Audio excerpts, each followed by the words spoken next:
नमस्ते दोस्तों, मेरा नाम है श्रद्धा और आप देख रहे हैं अपना चैनल श्रद्धा कॉमर्स क्लासेस। यहाँ हम अकाउंट्स पढ़ेंगे सबसे आसान भाषा में, स्टेप बाय स्टेप और मज़ेदार तरीके से, क्योंकि जहाँ समझना आसान वही है असली अकाउंट्स क्लास। चाहे बोर्ड एग्जाम्स की तैयारी हो या प्रैक्टिकल सवाल, यहाँ आपको सब मिलेगा, वो भी हिंदी मीडियम स्टूडेंट्स के लिए बिल्कुल सिंपल तरीके से। तो जल्दी से चैनल को सब्सक्राइब कर लो और बेल आइकन दबा दो ताकि हमारी कोई भी क्लास मिस ना हो। तो चलिए आज की क्लास स्टार्ट करते हैं हम नए टॉपिक से। आज का टॉपिक है नए साझेदारी का प्रवेश। इस चैप्टर हम चालू करें इससे पहले हम शब्दावली जान लेते हैं, जैसे कि नए साझेदारी का प्रवेश क्या होता है। तो इसका मतलब है साझेदारी व्यवसाय में नए सदस्य का स्वामी के रूप में प्रवेश देना। इससे नए सदस्य को फर्म के लाभ में भाग प्राप्त करने, फर्म की संपत्तियों में भाग प्राप्त करने तथा फर्म के दायित्वों के उत्तरदायित्व होने की अनुमति मिलती है। दूसरा होता है पूर्ण मूल्यांकन खाता या लाभ यानी समयोजिता खाता। इस खाते में जिसमें संपत्तियां एवं दायित्व के मूल्यों में होने वाली वृद्धि या कमी का लेख कर पुनः मूल्यांकन कर लाभ हानि का ज्ञात किया जाता है। तीसरा होता है अवितरित लाभ। अवितरित लाभ वो होते हैं जो फर्म के चिट्ठे के दायित्व पक्ष में दर्शाए गए ऐसे लाभ हैं जिनका वितरण विद्यमान साझेदारों के पूंजी खातों में उनके पुराने लाभ विभाजन अनुपात में किया जाना है। मतलब कि पुराना चीज पुराने साझेदार में पुराने लाभ विभाजन अनुपात में किया जाता है। चौथा होता है संचित कोष एवं आधिक्य। चिट्ठे के दायित्व के पक्ष में दर्शाई गई संचित कोष आधिक्य वह राशि होती है जो विद्यमान साझेदारों के पूंजी खातों में हस्तांतरित की जाती है। इसमें भी वही चीज है कि पुराना चीज पुराने साझेदार में पुराने अनुपात में बांटा जाता है। तो अगर प्रश्न में इसका बांटने का उल्लेख न भी किया हो तो भी हमें ये स्वयं से बांट देना है। पांचवा है संचित हानियां। चिट्ठे में संपत्ति पक्ष में दर्शाई गई हानियां विद्यमान साझेदारों की पूंजी खातों में हस्तांतरित की जाती है। यह भी यही है कि पुराना चीज पुराने साझेदारों में पुराने अनुपात में बांटी जाएगी।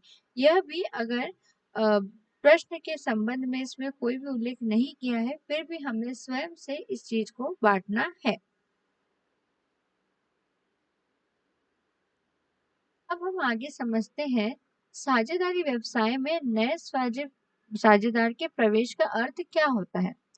नए साझेदार के प्रवेश करने पर साझेदारी व्यवसाय का वर्तमान साझेदारी संलेख मृत हो जाता है और नए साझेदार समेत एक नया साझेदारी संलेख जीवित हो जाता है। अगर मैं इसका एग्जाम्पल दूं आपको तो जैसे कि पहले अगर साझेदारी पार्टनर ए, बी और सी की थी, इसमें से नया साझेदार हमने और लाया जिसका नाम डी है, तो जो पुरानी जो साझेदारी है ए बी सी की वह खत्म हो जाएगी और नए साझेदारी बन जाएगी ए बी सी डी की। तो यहाँ पर इसका मतलब यही है कि एक नया साझेदारी संलेख जीवित हो जाता है। नए साझेदार के प्रवेश करने पर साझेदारी फर्म को उसकी पूंजी प्रबंधकीय योग्यता, विशिष्ट ज्ञान, ख्याति एवं व्यावसायिक संबंधों का लाभ मिलता है। पूंजी प्रबंधकीय योग्यता मतलब कि अगर पहले 3 पार्टनर मिलकर 1-1 लाख, मान लो 3 साझेदार मिलकर 1-1 लाख ला रहे हैं तो एक बार में 3 लाख ही हम इकट्ठा कर सकते हैं। पर अगर यही हम चौथे पार्टनर को भी ला देते हैं तो इसमें 1-1 लाख करके ये आप 4 लाख की राशि इकट्ठा कर सकते हैं। इसका मतलब यही होता है पूंजी प्रबंधकीय योग्यता। विशिष्ट ज्ञान मतलब कि अगर कोई एक्सपर्ट आ रहा है तो विशिष्ट ज्ञान के आप उसको आपके फर्म को विशिष्ट ज्ञान की प्राप्ति हो सकती है। ख्याति ख्याति से अगर कोई साझेदार आ रहा है जिसकी खुद की पहले से कोई ख्याति है तो उसका भी लाभ हमारी फर्म को मिलता है। और आखिरी है व्यावसायिक संबंधों का लाभ। व्यावसायिक संबंधों मतलब कि अगर जैसे मान लो ये डी पहले कोई हमारा सप्लायर होता, अब हम इसे पार्टनर बना लिए हैं, तो अब हमें जो लाभ होगा, इसकी जो पूंजी का जो लाभ होगा वो हमें मिल सकता है। अब ये हमारा सप्लायर ना होकर हमारा पार्टनर है, मतलब कि अब ये हमें चीजें कम रेट में भी दे सकता है। इसके प्रतिफल में साझेदारी फर्म भविष्य के लाभ में उससे हिस्सा देगी। तो जो नया पार्टनर आया है उसे उसके लाभ का हिस्सा मिलेगा। यही कारण है कि पुराने साझेदार अपना लाभ का हिस्सा नए साझेदार के पक्ष में त्याग करते हैं। तो अगर मान लो पहले अगर ये तीनों पार्टनर है कुछ अनुपात बांट रहे होंगे, तो नया अनुपात बनेगा जिसमें से ये कुछ कुछ अपने हिस्सा इसको त्याग करके देंगे। भारतीय साझेदारी अधिनियम 1932 की धारा 31(1) के अनुसार सभी साझेदारों को सहमति से किसी व्यक्ति फर्म में साझेदार बनाया जा सकता है। नए प्रवेश करने वाले साझेदार के दायित्व के संबंध में धारा 31 सबसेक्शन 2 में कहा गया है कि वह व्यक्ति प्रवेश के पूर्व फर्म द्वारा किए गए किसी भी कार्य के लिए उत्तरदायी नहीं होगा। मान लो 1 अप्रैल 25 से एक नया पार्टनर आया है डी, तो 1 अप्रैल 25 से पहले तक की जितनी भी बातें होंगी उसमें डी का कोई उत्तरदायी नहीं रहेगा, ना ही उसे किसी तरह की साझेदारी मिलेगी। नए साझेदार के प्रवेश की आवश्यकता। नए साझेदार को फर्म में शामिल करने के कारण। पहला कारण होता है पूंजी में वृद्धि करने के उद्देश्य से। अगर 3 पार्टनर मिलकर 3 लाख ला रहे हैं, तो अगर हम चौथे पार्टनर को भी ला देते हैं तो अब हमारी पूंजी बढ़कर 4 लाख हो जाएगी। कार्यकुशलता में वृद्धि के उद्देश्य से। कार्यकुशलता अगर कोई एक्सपर्ट हम लाते हैं तो एक्सपर्ट की सुझाव से हम अपने फर्म की कुशलता में वृद्धि कर सकते हैं। फर्म के व्यवसाय में विस्तार के उद्देश्य से, जैसे कि अगर कोई पार्टनर फर्म है वो दिल्ली में है और अगर हम मुंबई के किसी पार्टनर को हमारा नया पार्टनर बना देते हैं, किसी भी व्यक्ति को नया पार्टनर बना देते हैं, तो इससे हमारे फर्म का व्यवसाय बढ़ेगा कि दिल्ली में भी हम अपना फर्म खोल सकते हैं और मुंबई में भी खोल सकते हैं। फर्म की प्रगति के लिए फर्म की प्रगति की ख्याति के लिए भी फर्म के नए साझेदारों में प्रवेश किया जाता है। प्रगति मतलब ख्याति बटोरने के लिए। प्रतियोगिता कम करने के उद्देश्य से प्रतियोगिता कम करने के उद्देश्य से इसलिए बोला जाता है कि अगर संबंधित किसी अन्य व्यक्ति को फर्म का साझेदार बनाकर फर्म के व्यापारिक प्रतिद्वंद्विता को समाप्त किया जा सकता है। मतलब कि अगर मान लो यहाँ पर एक फर्म है ए बी सी का ए बी सी का और डी पहले इसका प्रतियोगी रहता, तो अब अगर डी भी इस फॉर्म में आ जाएगा तो यहाँ पर प्रतियोगिता कम होने की कम होने के चांस रहते हैं। मतलब कि ए बी सी डी अब मिलकर काम करेंगे तो यहाँ पर प्रतियोगिता कम हो जाएगी। छठवां है निवृत्त या मृत्यु की दशा में। अगर कोई पुराना पार्टनर किसी पुराने साझेदार की मृत्यु हो जाती है और फर्म में अवकाश ग्रहण करता है तो वहां पर उसके स्थान पर नए साझेदार को ला सकते हैं, नए व्यक्ति को साझेदार बनाया जा सकता है। विदेश में कारोबार। अगर इंडिया में कोई फर्म है, जैसे मान लो ए बी सी इंडिया में काम कर रहे हैं और उन्होंने कोई डी है जो बाहर रहता है, अमेरिका में रहता है, तो अगर उसको पार्टनर बना लिया तो वह अपना ब्रांच अमेरिका में भी खोल सकते हैं और कहीं ना कहीं अमेरिका से उनको जो पार्टनर अमेरिका का है उससे उनको कारोबार में वृद्धि मिलेगी। तो इससे भी विदेश में कारोबार बढ़ाने के लिए भी नए साझेदार को जोड़ा जाता है। इसके अलावा और भी उपरोक्त वर्णित कारणों के अतिरिक्त भी और भी अन्य विभिन्न प्रकार की परिस्थितियां उत्पन्न हो जाती है जिससे हमें नए साझेदार के को प्रवेश कराना पड़ता है। एक अन्य फर्म को नए साझेदार की तरह से प्रवेश दिया जा सकता है। एक फर्म किसी दूसरे फर्म को एक साझेदार की तरह प्रवेश दे सकता है। ऐसी दशा में दूसरा फर्म का विघटन नहीं होगा और पहला फर्म में साझेदारी का हैसियत से ही कार्य करेगा। जैसे कि ए बी एक फर्म है और सी डी दूसरा फर्म है और दोनों मिलाकर ए बी सी डी हो गए, तो ए बी का भी अस्तित्व नहीं घटेगा और सी डी का भी अस्तित्व नहीं घटेगा। इन लोग मिलाकर एक नया साझेदारी उत्पन्न कर सकते हैं। अन्य संस्थाओं एवं संघों को भी नए साझेदार की तरह प्रवेश दिया जा सकता है। अवयस्क अवयस्क वो होते हैं जिनकी उम्र 18 साल से कम होती है।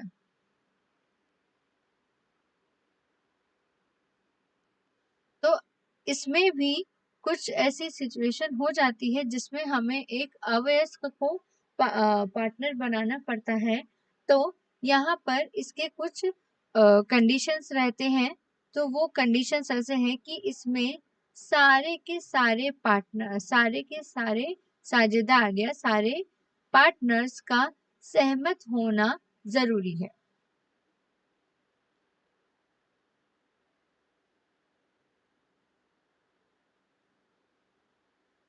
सारे पार्टनर्स की सहमति होना जरूरी है। और दूसरा कि अवयस्क सिर्फ लाभ में ही हिस्सा लेगा, बाकी किसी काम में उसका हिस्सेदारी नहीं रहेगी। नए साझेदार की वैधानिक स्थिति। अगर हम नए साझेदार अधिनियम 1932 के बाद भारतीय साझेदारी अधिनियम 1932 के अनुसार एक नया साझेदार साझेदारी में सम्मिलित होने से पूर्व कार्यों के लिए उत्तरदायी नहीं होगा, जो कि हम पहले पढ़ चुके हैं कि अगर कोई नया साझेदार आता है तो उसे पुराने कार्यों की कोई उत्तरदायी नहीं दी जाएगी। यदि वह पूर्व के कार्यों के लिए लिखित में दायित्व स्वीकार करता है तो वह उनके लिए उत्तरदायी होगा। अगर लिखित में है तो ही वो उत्तरदायी हो सकता है। नए साझेदार का प्रवेश के पश्चात वह फर्म के सभी कार्यों में सहभागी होगा और उनके लिए उत्तरदायी होगा। फर्म ज्वाइन करने से पहले प्रवेश करने से पहले कोई भी चीजों में उसका अधिकार नहीं होगा और प्रवेश करने के बाद सभी कार्यों में उसकी सहभागी होती है। यदि समझौते द्वारा उसके कार्यों को सीमित किया गया है तो फर्म के अन्य कार्य अपने सीमा में ही कर सकता है। जैसे कि उसे कुछ कार्य एक दो कार्य ही दिए गए हैं तो वो उन्हीं एक दो कार्य को कर सकता है, बाकी कार्य में वो नहीं बोल सकता। नए साझेदार के प्रवेश से क्या प्रभाव होता है? सबसे पहला, नए साझेदारी में अस्तित्व में आना। जैसे ही नया साझेदार आ जाएगा, पुरानी साझेदारी अपने आप खत्म होकर नई साझेदारी अस्तित्व में आ जाएगी।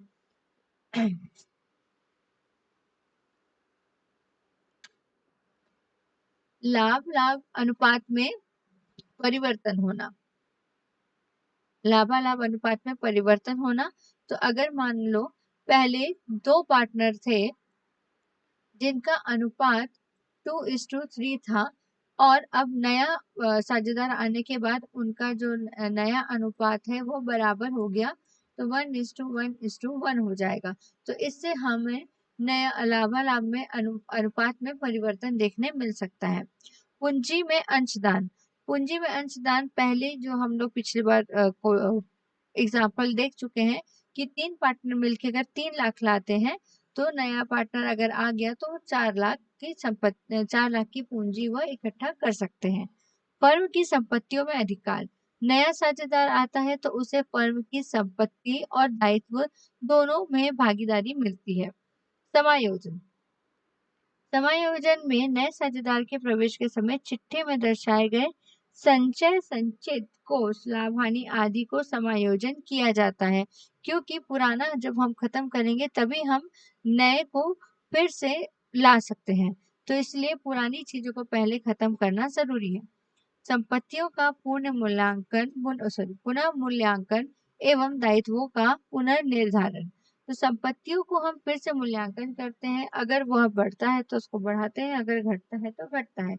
ऐसे ही हम दायित्वों के साथ करते हैं, अगर हम मूल्यांकन कर रहे हैं पुनर्मूल्यांकन और उसमें लग रहा है कि दायित्व या संपत्तियों की जो मूल्य है जो उसको फिर से निर्धारित करनी है, तो हम वहां पर निर्धारित कर सकते हैं। आखिरी है ख्याति के लिए प्रीमियम। अगर जो पुराने पार्टनर है, वो उन्होंने मेहनत कर कर फर्म को किसी एक अच्छी पोजीशन में ले गए हैं, तो जो नया पार्टनर आएगा वो पहले से ही उसको ज्यादा मेहनत करना नहीं पड़ेगा, तो वो पहले से ही उन उस ख्याति का हिस्सेदारी हो जाएगा। इसलिए उस ख्याति के लिए पहले उसको प्रीमियम देना पड़ता है, मतलब कि पिछले जो सालों में पुराने पार्टनर ने जो भी जो भी अ, पूंजी लगाई है, जो भी मेहनत की है, उसका यहाँ पर वो छोटा सा प्रीमियम देके ख्याति का प्रीमियम देकर उस चीज को बराबरी करता है। नए साझेदार का अधिकार। साझेदारी में नए साझेदार का प्रवेश देने से दो प्रमुख अधिकार मिल जाते हैं। पहला, व्यापार की संपत्ति पर अधिकार। व्यापार की सारी संपत्ति पर सारे साझेदारों का हक होता है, इसलिए इसे भी व्यापार की संपत्ति में अधिकार मिल जाता है। दूसरा है फर्म के भावी लाभ में हिस्सा पाने का अधिकार, लाभ पाने का अधिकार। जैसे ही नया साझेदार आ जाता है, यहाँ पे लाभ पाने का अधिकार लिखा है, पर वह लाभ और हानि दोनों में उसका बराबर अधिकार रहता है। नए साझेदार के प्रवेश पर प्रमुख समस्याएं हमको ये देखने मिलती हैं कि समायोजन करना पड़ता है। पहला समायोजन करना पड़ता है पूंजी निर्धारित करने के लिए कि नए साझेदार वो कितना पूंजी और लाएंगे या उनको ले जाना है। लाभ हानि विभाजन के अनुपात का समायोजन करना। लाभ हानि समय जो भी हम विभाजन कर जो भी हमें लाभ प्राप्त होता है या हानि प्राप्त होता है, उसका विभाजन हम अनुपात के हिसाब से करते हैं। ख्याति का लेखा। ख्याति का लेखा, अगर पहले से कोई ख्याति है तो उसे वो पुरानी ख्याति है तो उसे पुराने पार्टनर्स पर बांट दिया जाता है, और अगर नया मूल्यांकन हमने किया है ख्याति का तो वो नया चीज है जो कि जो कि नया साझेदार लाएगा और पुराने साझेदार उसे घर ले जाएंगे। फर्म की संपत्तियां और दायित्वों का पुनः मूल्यांकन करना पड़ता है। संचित लाभ व सामान्य संचित या संचित हानि का समायोजन करना पड़ता है। ये दोनों पॉइंट हम शुरुआत में पढ़ चुके हैं। पूंजी खातों का समायोजन करना, जो भी पूंजी खाते हैं उनको टाइम टू टाइम हम समायोजन करते हैं और उसके हिसाब से कितना लेना देना बाकी है वो हम देखते हैं। नए साझेदार को लाभ की गारंटी देना। कभी कभार हम नए साझेदार को गारंटी देकर हमारे फर्म में लाते हैं, तो अगर आपने ऐसा कुछ अगर प्रॉमिस किया है तो वहां पर हमको वो उतना लाभ उसको देना पड़ता है। अब हम समझेंगे साझेदारों का नया अनुपात ज्ञात करने की विधियां। इसमें बहुत सारी विधियां रहती है जिसे हम एक एक करके उदाहरण से समझने की कोशिश करते हैं। पहला है, जब पुराने साझेदार अपना पुराना अनुपात पूर्वता रखना चाहते हैं तब कैसे होगा। तो अगर हम उदाहरण देखें तो उदाहरण में है अशोक तथा अनिल, जो क्रमशः जिनका अनुपात है 3:2। वे सुनील को फर्म में 1/6 भाग के लिए प्रवेश देते हैं। यदि प्रदीप 1/6 भाग पाता है और पुराने साझेदार पुनः अनुपात ही रखते हैं, तो इस हिसाब से नया अनुपात कैसा रहेगा। तो अगर हम ये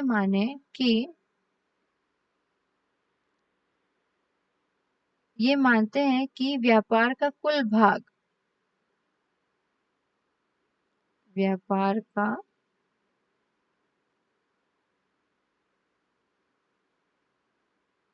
कुल भाग अगर 1 है तो उसमें से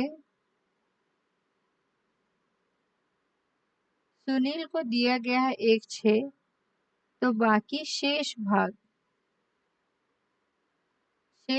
बच जाएगा 1 में से। जब 1/6 हम माइनस करते हैं तो यह आ जाता है 5/6। अब ये बचा हुआ 5/6 यह अशोक और अनिल को उनके पुराने अनुपात के हिसाब से मिलेगा, तो उस हिसाब से अशोक का हिस्सा हो जाएगा 5/6 का। यह अनुपात हम लोग पहले समझ लेते हैं कि अनुपात को हम लिखते कैसे हैं। तो अगर 3:3:2 है तो इन दोनों का जोड़ेंगे तो यह कुल मिलाकर 5 होगा। तो इस हिसाब से यह आ जाएगा 3/5 और 2/5। तो उस हिसाब से अशोक का हिस्सा था 3/5। तो 5/6 का 3/5 निकालेंगे। 5 कटा, यह कट पिट के फिर अगर हम डायरेक्ट पहले इसको गुणा कर ले तो यह 15/30 निकल जाएगा। ऐसे ही अनिल का देखें तो यह 5/6 का उसे मिलेगा 2/5। तो 5/6 का 2/5 ये हो गया 10/30। अब यहाँ पर जब हम नया अनुपात निकालेंगे तो उस हिसाब से अशोक का अनुपात हुआ है 15/30, अनिल का हुआ है 10/30 और सुनील को हिस्सा मिला है 1/6 का। तो अब इसे बराबर करने के लिए इसमें हम नीचे जो जितने भी नीचे दिया है हमारा डिनोमिनेटर है उसको हम लोग बराबर कर लेंगे। मतलब कि 15/30, 10/30 और 1/6 इसको बराबर किए 30। तो यह 30 तो 30 ही था। 30 6 से 30 को डिवाइड करेंगे तो यहाँ पर 5 आएगा, तो मतलब ये हो गया 5। तो हमारा नया अनुपात बन गया 15:10:5। इसको हम 5 से और कम कर देंगे तो यहाँ पर हो जाएगा ये 3:2:1। मतलब कि हमारा जो नया अनुपात है वो हुआ 3:2:1।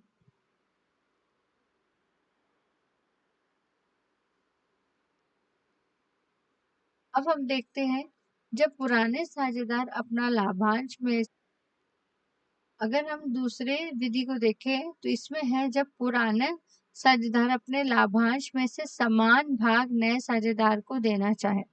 समान भाग मतलब कि जितने भी पुराने पार्टनर है उसमें से वह बराबर बराबर सबसे लेगा। जैसे कि यहाँ पर सुनील है, इसमें है जो मोहन है, मोहन नया साझेदार है जो 1/4 उसका अनुपात है। मतलब कि यह 1/4 बनाने के लिए इसमें का आधा दिलीप देगा और इसमें का आधा केशव देगा। इसमें का आधा मतलब हुआ 1/4 का आधा 1/8। 1/4 का आधा 1/8। तो 1/8 दिलीप अपने हिस्से में से देगा और केशव 1/8 अपने से देगा। तो इस हिसाब से दिलीप का हिस्सा हो गया 3/5 माइनस 1/8 से हो गया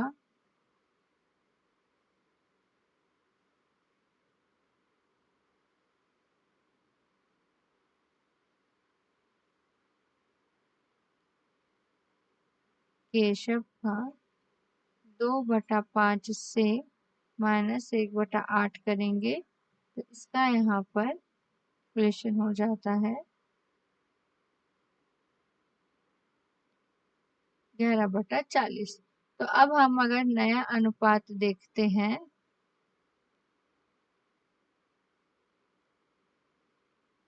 तो उस हिसाब से दिलीप का हिस्सा हुआ 19/40, केशव का हिस्सा हुआ 11/40 और मोहन का हुआ 1/4। तो उस हिसाब से इसको नीचे बराबर करेंगे तो 19, 11 और अगर हम 40 को 4 से काटेंगे तो 10 आया। तो नया अनुपात बन गया 19:11:10।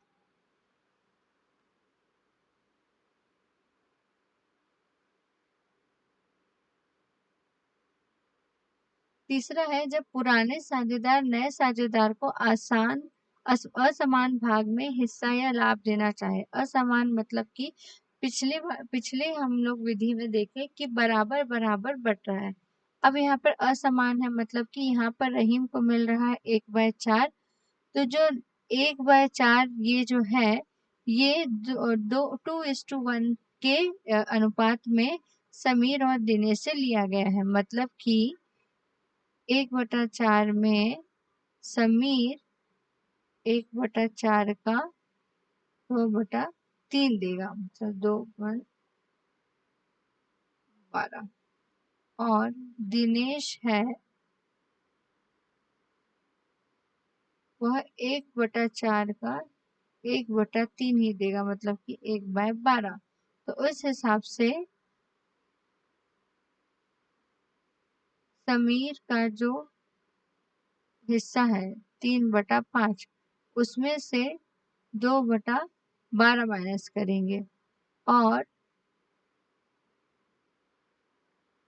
दिनेश का जो हिस्सा है 2/5, उसमें से 1/12 माइनस करेंगे। माइनस करने के बाद हमारा उत्तर आएगा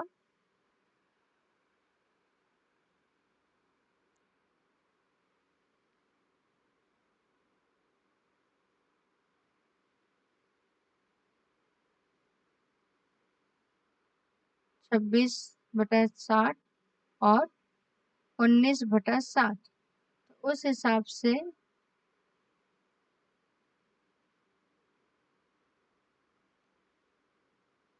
नया अनुपात बनेगा 26/60 टू 19/60 टू 1/4।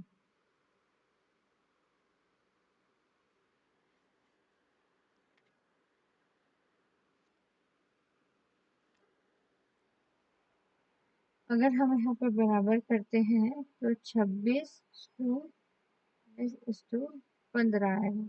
मतलब कि हमारा नया अनुपात 26:19:15 है।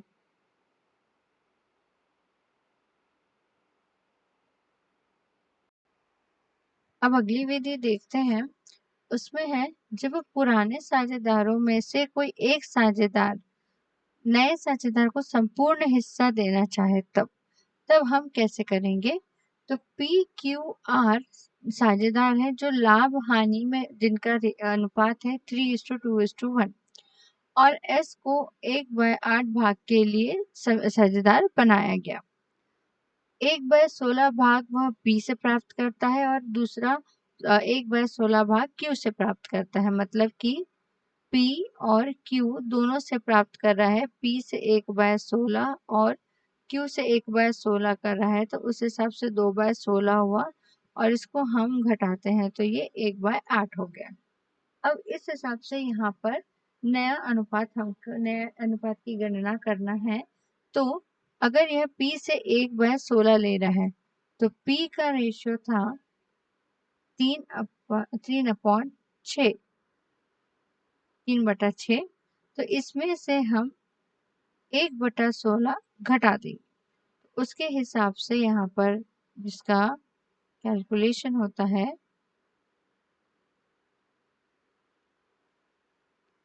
21/48। ऐसे ही Q का अगर हम निकालते हैं तो Q का रेशियो था 2/6 माइनस 1/16 करेंगे तो ये आ जाएगा, ये कट के हो जाएगा 16 और ये हो जाएगा 13/। अब यहाँ पर आर का शेयर उतना का उतना ही रहेगा और एस का तो हमें दे दिया गया है कि इसका शेयर रहेगा 1/8। तो इस हिसाब से जो नया अनुपात है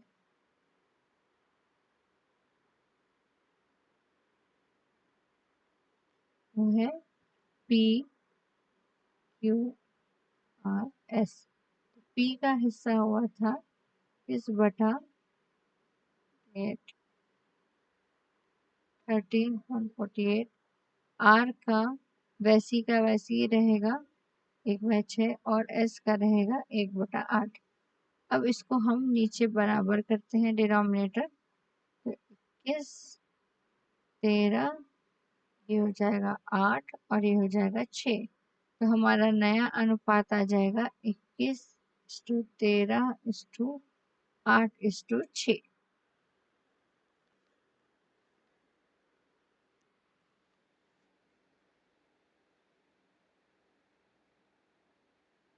अब अगर हम अगले विधि की बात करते हैं तो अगले विधि में नया अब हम देखेंगे नया लाभ हानि अनुपात कैसे निकालना है, वह त्याग अनुपात कैसे निकालते हैं।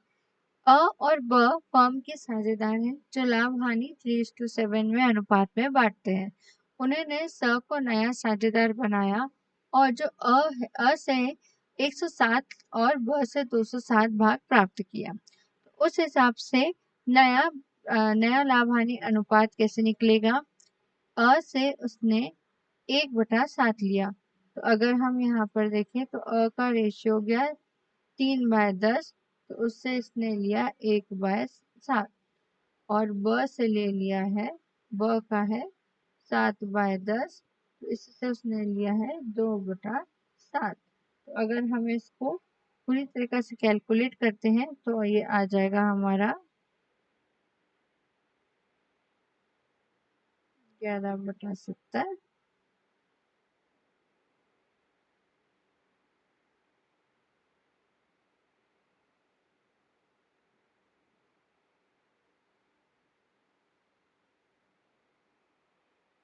तो अ का निकल गया नया हिस्सा 11/70 और ब का निकला 29/70। अब अगर हम नया अनुपात निकालते हैं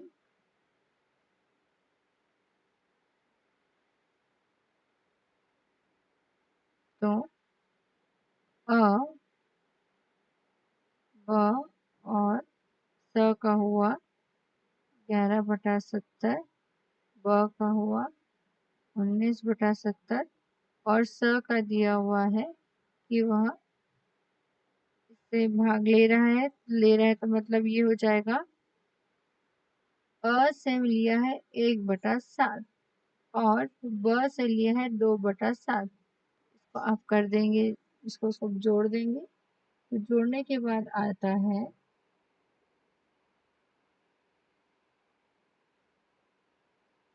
3/7। अब इसको हम बराबर कर लेंगे तो यह आ जाएगा, तो आपका नया अनुपात हो गया 11:29:30। ये आ गया नया अनुपात। अब यहाँ पर हम देखेंगे कि त्याग अनुपात कैसे निकलता है। तो जो त्याग अनुपात है वह निकलता है पुराने अनुपात से। पुराने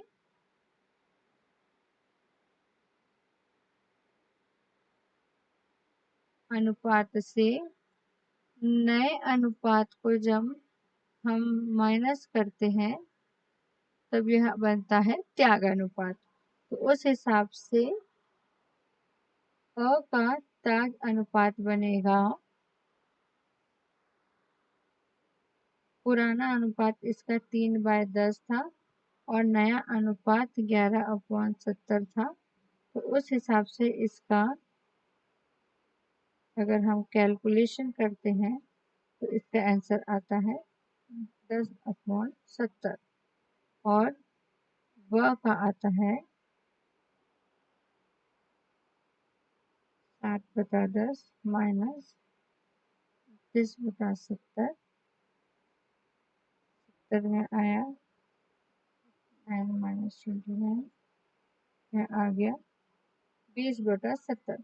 इस हिसाब से अगर हम देखें इनका अनुपात अ और ब का आया है 10:20। इसको और हम अगर कम करते हैं तो ये आ जाएगा 1:2। तो ये हो गया हमारा त्याग अनुपात, मतलब कि इस हिसाब से 1:2 में इन्होंने स के लिए त्याग किया है। यह था नया अनुपात निकालने की विधियां, और हम त्याग अनुपात कैसे निकालते हैं ये चीज हमने इस क्लास में पढ़ा। आगे की क्लास में हम आगे के टॉपिक को क्लियर करेंगे। आज की क्लास यहीं तक थी। अगर वीडियो पसंद आया तो लाइक, शेयर और कमेंट करना मत भूलिएगा। और हाँ, जहाँ समझना आसान वही है असली अकाउंट्स क्लास। अगले वीडियो में मिलते हैं एक नए टॉपिक के साथ। तब तक के लिए पढ़ते रहो, सीखते रहो और आगे बढ़ते रहो।